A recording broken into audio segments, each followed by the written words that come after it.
వాళ్ళ మేనిఫెస్టోలో వాళ్ళు ఇచ్చిన హామీలు, వ్యవసాయ రంగానికి వాళ్ళు ఇచ్చిన హామీలు చదివితే చాటుతాడంత లిస్ట్ ఉంది. ఎట్లా ఉంది పరిస్థితి అంటే, ఎన్నికలకు ముందేమో కాంగ్రెస్ ఇస్తుంది రైతు డిక్లరేషన్, కాంగ్రెస్ ఎన్నికలకు ముందు రైతు డిక్లరేషన్ పేరిట బిల్డప్.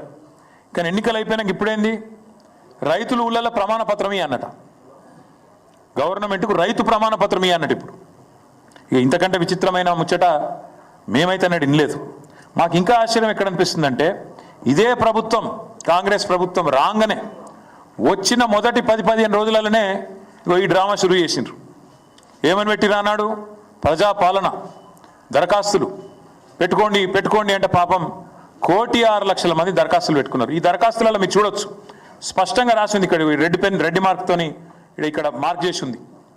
ఈ దరఖాస్తులు దేనికి తీసుకున్నారు అన్నాడు, దేనికంటే మహాలక్ష్మి, రైతు భరోసా, గృహజ్యోతి, ఇందిరమ్మ ఇండ్లు, చేయూత పథకంల కొరకు ఈ ప్రజాపాలన దరఖాస్తులు 1,06,00,000 దరఖాస్తులు రాష్ట్ర ప్రభుత్వం స్వీకరించింది.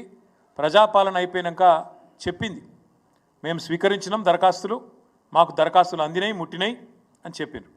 ఇది ప్రజాపాలనలో ఈ కాంగ్రెస్ ప్రభుత్వమే ఆనాడు రైతు భరోసా కోసం కూడా రాష్ట్రంలోని రైతులందరి దగ్గర సమాచారం సేకరించింది, తీసుకున్నది.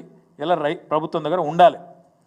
అది కాకుండా విచిత్రం ఏంటంటే, ఇప్పుడు మళ్ళొక్కసారి కొత్త డ్రామా.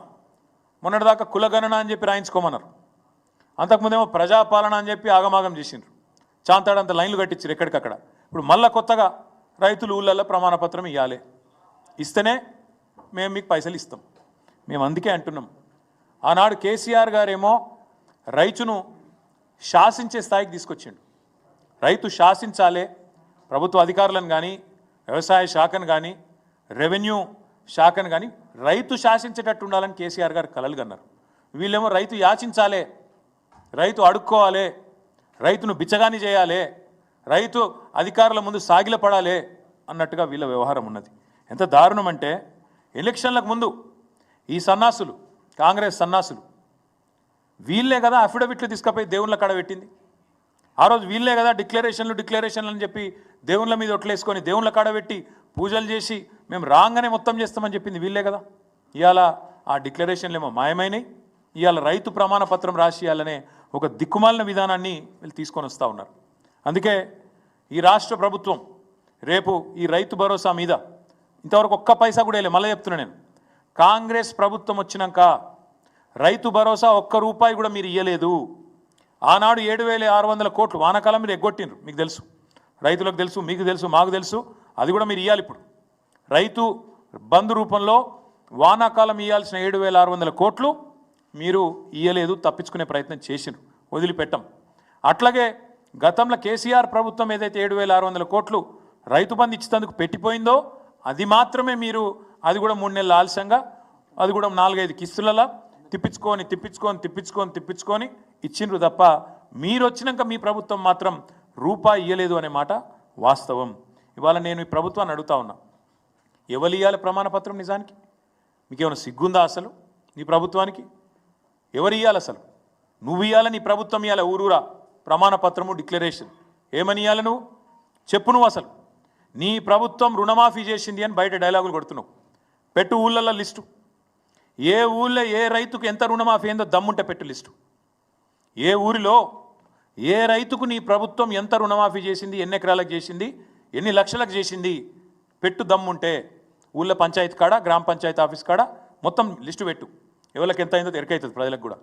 రెండవది, ఏమి ఇవ్వాలి నువ్వు? డిక్లరేషన్ నువ్వు ఇవ్వాలి, నీ ప్రభుత్వం ఇవ్వాలి. ఏమి ఇవ్వాలి చెప్పాలి. నువ్వు ఈ ఊరిలో ఎంతమంది భూ యజమానులు ఉన్నారు, ఎంతమంది కౌలు రైతులు ఉన్నారు, రేపు నువ్వు భూ యజమానులకు రైతు భరోసా ఎట్లా ఇవ్వబోతున్నావు, ఎట్లా నువ్వు కౌలు రైతులకు ఇవ్వబోతున్నావు, లిస్టు పెట్టు. డిక్లరేషన్ నువ్వు. మూడో డిక్లరేషన్ నువ్వే ఇవ్వాలి. ఏ ఊర్లో బోనస్ ఎంతమందికి ఇచ్చినావు పెట్టు. ఏ ఊర్లో కాంటా ఎంత పెట్టినావు, ఏ ఊర్లో ఎంత కొనుగోలు చేసినావు, ఎంత జోకినావు, ఎంత కొన్నావు, ఎంతకు నువ్వు పైసలు ముట్టినాయి పెట్టు లిస్టు. అట్లే ఇంకోటి పెట్టాలి లిస్ట్. నువ్వు ఏ ఊళ్ళో రైతు కూలీలు ఎంతమంది ఉన్నారు, ఎవరికి ఎంత బాకీ పడ్డావు, ఒక గా లిస్టు పెట్టు. డిక్లరేషన్ ఇవ్వాల్సింది రైతులు కాదు, ప్రమాణపత్రం ఇవ్వాల్సింది రైతులు కాదు. ఇవాళ ఇమానం తప్పిన ప్రభుత్వం ఇవ్వాలి.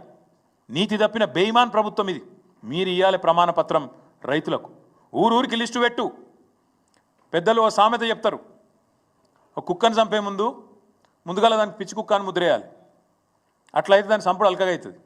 ఇప్పుడు రైతు బంధు పథకాన్ని కూడా బొందబెట్టే ప్రయత్నం ఈ ప్రభుత్వం చేస్తుంది. ముమ్మాటికి నేను మా పార్టీ తరపున ఆరోపణ చేస్తా ఉన్నా. రైతు బంధు అనే ఒక విప్లవాత్మకమైన పథకాన్ని బీఆర్ఎస్ పార్టీ తెస్తే కేసీఆర్ ఆనవాళ్లను లేకుండా చేస్తా అని ఎప్పుడైతే రేవంత్ రెడ్డి చెప్పిండో అప్పుడే రైతులందరూ రాష్ట్రంలో అర్థం చేసుకుని ఉండాలి. దీన్ని కూడా ఖచ్చితంగా మింగేస్తాడు కాంగ్రెస్ పార్టీ, దీన్ని కూడా బొందబెడుతుంది రైతు బంధును అని. ఇవాళ నేను అడుగుతా ఉన్నా, నేను మన అసెంబ్లీలో కూడా అడిగినా, మళ్ళీ అడుగుతున్నా. రైతు బంధులో 22,000 కోట్లు పక్కదారి మళ్ళీ అని చెప్పి ఇవాళ బదనాం చేసే ప్రయత్నం చేస్తున్నాం అంత మంచి పథకాన్ని. నేను అడుగుతున్నా,